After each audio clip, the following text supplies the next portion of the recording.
Hello दोस्तों, नमस्कार। स्वागत है आपका आपके अपने YouTube channel Gurukul academy Chhatarpur में। तो दोस्तों, जैसा कि हम क्लास 11th की मैथ को सॉल्व कर रहे थे, तो हमने जिसमें दोस्तों प्रश्नावली 1.1 को बड़े अच्छे तरीके से एक एक क्वेश्चन को हमने समझा है और उसको सॉल्व किया है। तो दोस्तों, अगर आपने इससे पहले वाली क्लास नहीं देखी है तो दोस्तों उसको जरूर देखिए। अपनी जो प्रश्नावली 1.1 है उसको कंप्लीट कीजिए। और बाकी दोस्तों अपना है कि अगर जिसको भी मैथ से डर लगता है, जिसको भी 11वीं 12वीं की मैथ से डर लगता है, वो हमारी क्लास एक बार जरूर देखें। उसका जो गणित का डर है उसको खत्म कर देंगे, ठीक है ना। इसके बाद दोस्तों आज हमें देखना है सेट्स जो समुच्चय है उसमें प्रश्नावली 1.2 है। प्रश्नावली 1.2 में हमें क्या है, कुछ चीजें हैं जिनको हमें उस एक्सरसाइज को पढ़ने से पहले, उन सवालों को सॉल्व करने से पहले हमें उसका जो बेसिक है वो जानना पड़ेगा। तो भैया आपको क्या करना है, आपको सबसे पहले इसका बेसिक पढ़ना है। तो हम इसका पहले कुछ बेसिक देखते हैं, फिर इसके बाद इसके कुछ क्वेश्चन सॉल्व करेंगे, ठीक है ना। तो बेसिक में सबसे पहले आपको एक चीज देखना है कि ये जो रिक्त समुच्चय होता है ये क्या होता है ना। जैसे रिक्त समुच्चय हो गया, परिमित समुच्चय समुच्चय हो गया, अपरिमित समुच्चय हो गया। तो दोस्तों जब तक आपको ये चीजें पता नहीं होंगी आप क्वेश्चन को सॉल्व कर ही नहीं सकते। इसलिए आपको क्वेश्चन सॉल्व करने से पहले आपको सीधे जाकर के डायरेक्ट क्वेश्चन सॉल्व करके धुरंधर नहीं बनना है। आपको सबसे पहले उसका बेसिक पढ़ना है, समझना है चीजों को, है ना।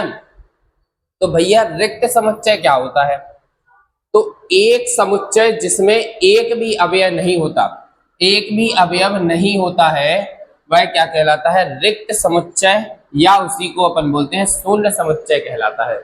अब भैया आपको इसको किससे, जैसे मान लीजिए आपके पास कोई समुच्चय है।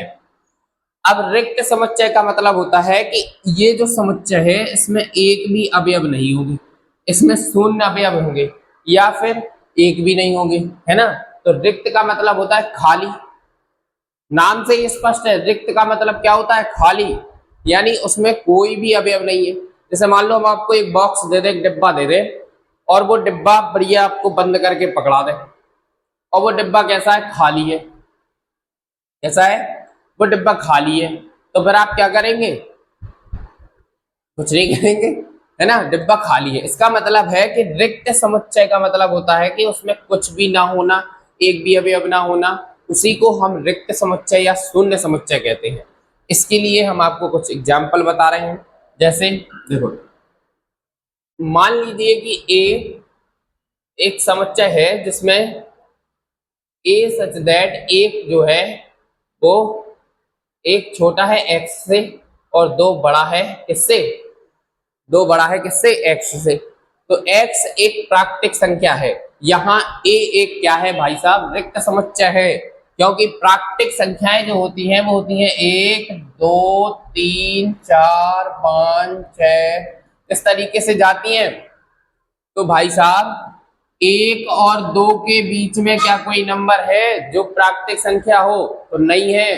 तो भाई साहब ये क्या होगा, रिक्त समुच्चय होगा। क्या होगा, रिक्त समुच्चय होगा।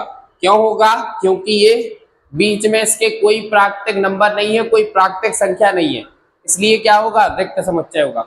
तो भाई साहब जहां क्या होगा, अवयव शून्य होंगे, एक भी अवयव नहीं होगा, वो हमारा क्या होगा, रिक्त समुच्चय होगा, ठीक है ना। इसके बाद दोस्तों अगला जो हमारा है वो है परिमित समुच्चय। तो परिमित समुच्चय क्या होता है तो एक समुच्चय जो रिक्त है, एक ऐसा समुच्चय जो रिक्त है अथवा जिसके अवयवों की संख्या निश्चित होती है, वो दोस्तों क्या होता है, परिमित समुच्चय कहलाता है। अब भाई आप जो समुच्चय लिखेंगे, जैसे मान लीजिए आपके पास कोई समुच्चय है, कोई जैसे मान लीजिए हमारे पास एक एग्जांपल है, मान लीजिए कि एस समीकरण एक्स स्क्वायर माइनस 16 बराबर 0 के हलों का समुच्चय, तो एस क्या होगा, परिमित है। मतलब जब आप इसको हल करेंगे तो इसका आंसर फिक्स है, निश्चित है, जो आना है वो तय है, आप उसको बदल नहीं पाएंगे, है ना। तो परिमित का क्या मतलब होता है, आपके पास जैसे मान लीजिए आपके पास कोई समुच्चय है, ठीक है, इसमें हमने लिख दिया कि 10 से कम सभी प्राकृतिक संख्याएं, तो दोस्तों आपके पास नंबर फिक्स है कि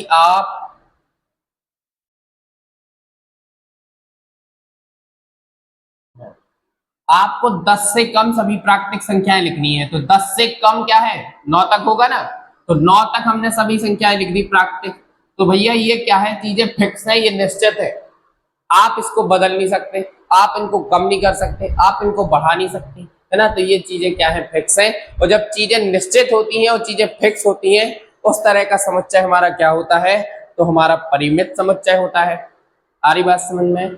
जब आपके पास कोई भी समुच्चय दिया रहे, लेकिन उस समुच्चय में जो अवयव हैं वो कैसे होने चाहिए, निश्चित होने चाहिए, निश्चित होने चाहिए और पहले से फिक्स होनी चाहिए, भैया इतने हैं, इतने से ज्यादा नहीं, ठीक है ना। जैसे हम आपकी जेब में 10 रुपए डाल दें, तो वो 10 रुपए क्या है, फिक्स है, ठीक है ना। तो चीजें क्या होनी चाहिए दोस्तों, चीजें होनी चाहिए निश्चित। अगर चीजें निश्चित होती हैं तो वो हमारा क्या कहलाता है, परिमित समुच्चय कहलाता है, ठीक है। तो इधर चीजें क्या है, निश्चित है। इसके बाद होता है अपरिमित समुच्चय, इसके बाद होता है हमारा अपरिमित समुच्चय। तो अपरिमित देखो उसी का उल्टा होता है भैया, परिमित का उल्टा क्या होता है, परिमित का अगर आप विलोम शब्द लिखेंगे तो क्या लिखेंगे, आप लिखेंगे अपरिमित, तो इसका ही विलोम होता है ना। तो अगर भैया परिमित में चीजें निश्चित होती हैं, अगर परिमित में चीजें निश्चित होती हैं तो अपरिमित में चीजें अनिश्चित होंगी। आ रही बात समझ में। तो अपरिमित में चीजें क्या होंगी, निश्चित होंगी, क्योंकि निश्चित का विलोम शब्द क्या होगा, अनिश्चित होगा। परिमित परिमित का विलोम क्या होगा, अपरिमित होगा, ठीक है ना। तो परिमित समुच्चय उस समुच्चय को कहते हैं जो परिमित समुच्चय नहीं है। अब मेरे भाई जो परिमित नहीं है वो अपरिमित होगा, जो अपरिमित है वो परिमित नहीं होगा, है ना। चीजों को समझिए, ध्यान दीजिए। अर्थात जिसमें अवयवों की संख्या परिमित नहीं हो, अर्थात अपरिमित या अनंत हो, तो इस तरह के समुच्चय को हम क्या कहेंगे, अपरिमित समुच्चय। जब परिमित में चीजें अवयव जो होते हैं वो निश्चित होते हैं, तो अपरिमित में अवयव निश्चित नहीं होते हैं, इसलिए इसको हम क्या कहते हैं, अपरिमित समुच्चय कहते हैं, ठीक है ना। जैसे आपके पास एक एग्जाम्पल है, मान लीजिए कि जी किसी रेखा पर स्थित सभी बिंदुओं का समुच्चय है, तो जी क्या होगा, अपरिमित होगा। मतलब इसमें चीजें फिक्स नहीं होंगी। आप भैया जैसे एग्जाम्पल समझिए कि उदाहरण में 1 2 3 और आप ये अनंत तक कहीं तक भी जा सकती है, इसकी कोई सीमा नहीं। प्राकृतिक संख्याओं का समुच्चय है, तो 1 3 5 7 ये क्या है, विषम प्राकृतिक संख्याओं का समुच्चय है। भैया अगर हम आपसे कह दें कि आप एक समुच्चय लिखिए जिसमें आप प्राकृतिक संख्याएं लिखिए, क्या लिखिए, जिसमें आप प्राकृतिक संख्याएं लिखिए, तो जब आप प्राकृतिक संख्याएं लिखेंगे तो आप जो बनाएंगे वो क्या बनाएंगे, जैसे मान लीजिए हमने बनाया 1 2 3 4 5 6, और ये संख्याएं तो कहीं तक भी अनंत तक जा सकती हैं, इनको आप रोक सकते क्या। तो प्राकृतिक संख्याएं क्या होती हैं, जब 1 से प्रारंभ होती हैं और अनंत तक जाती हैं, कहां तक, अनंत तक, 1 से प्रारंभ होकर के। तो भाई साहब ये क्या है, निश्चित नहीं है, ये कहां तक जाएंगी, इनका रुकना निश्चित नहीं है, ये रुकेंगी नहीं, ये तो अनंत तक जाएंगी, जहां तक आप लिख पाओ। तो भैया ये जब रुकेगा नहीं, तो इसमें जो अवयव है वो निश्चित नहीं है, अनिश्चित है। कि कितने अवयव है आप काउंट करके बता सकते क्या, आप अगर परिमित में क्या कर सकते हैं, आप काउंट करके बता सकते हैं। जैसे मान लो हमने 1 से 10 से छोटी लिखना था हमें, तो आप भैया इसमें क्या कर सकते, आप इसमें काउंट कर सकते। ये जो चीजें हैं 1 2 3 4 5 6 7 8 9, आप परिमित में चीजों को काउंट कर सकते हैं कि 9 अवयव हैं, लो गिन के बता दिए। अब इधर गिन के बता दो कितने अवयव हैं, तो आप इधर नहीं गिन पाएंगे और इधर नहीं गिन पाएंगे, तो ये क्या होगा, हमारा अपरिमित समुच्चय होगा। दोस्तों चीजें समझ में आ रही हो तो आप वीडियो को लाइक करते रहिए, अपने दोस्तों के पास शेयर करते रहिए, ठीक है ना। ये चीजें हमें समझना बहुत जरूरी है, इसके बिना आप क्वेश्चन नहीं लगा पाएंगे, ये ध्यान रखिए, है ना। तो आप इन चीजों को समझिए, बढ़िया पढ़िए, इनकी डेफिनेशन लिखिए, आप बढ़िया नोट्स बनाइए, इनको उसमें लिखिए रिक्त समुच्चय क्या होता है, परिमित समुच्चय क्या होता है, आप परिमित समुच्चय क्या होता है, इसी की दम पर हम आगे चल के क्वेश्चन सॉल्व करेंगे। तो दोस्तों आज के लिए इतना ही, मिलते हैं नेक्स्ट क्लास में नेक्स्ट इनके क्वेश्चनों के साथ, है ना। तो आज के लिए इतना ही, बढ़िया पढ़ते रहिए, स्वस्थ रहिए, मस्त रहिए और बिंदास मुस्कुराते रहिए। Thank you.